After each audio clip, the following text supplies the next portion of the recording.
Oi pessoal, tudo bem? Espero que estejam todos bem na sua casa. Hoje nós vamos mudar um pouco o cenário, porque nós vamos falar uma coisa boa, né gente? Vamos falar de festa junina que está chegando aí. Então, o que eu me preparei? Preparei para vocês ornamentarem a sua mesinha de festa junina de São João. E para isso eu trouxe o quê? Uma fogueira. Tem que ter fogueira, tem que ter comida gostosa, docinhos, pastéisinhos.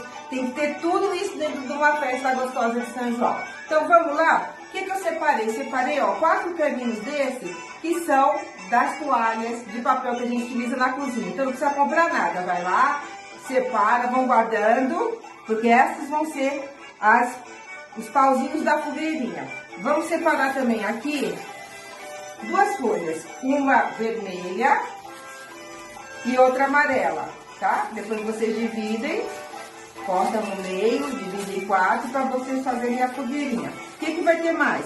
Vocês têm que comprar o pisca-pisca, que esse vai ser o foguinho da fogueirinha, tá bom?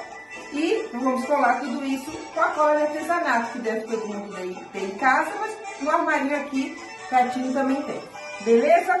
Vamos lá? O que nós vamos fazer? Vamos colar, essa aqui eu já colei, e a gente vai pegar a cola e colocar aqui também, tá? Então vamos fazer o que a gente tá acertando. Pegamos um papelzinho vermelho, vamos colocar aqui na fogueira.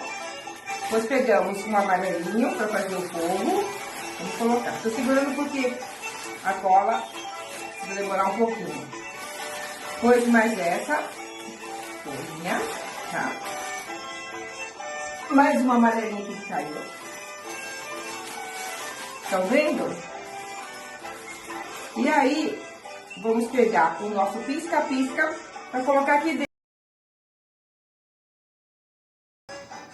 Então, pessoal, para finalizar, só para vocês terem ideia como é que ficou a mesa, tá? Com a fogueira. Ficou bonitinha, não? Então, aí vai uma ideia aí para a festa junina, ok? Muito obrigada aí pela visualização. Beijos em todos. Feliz arraiá!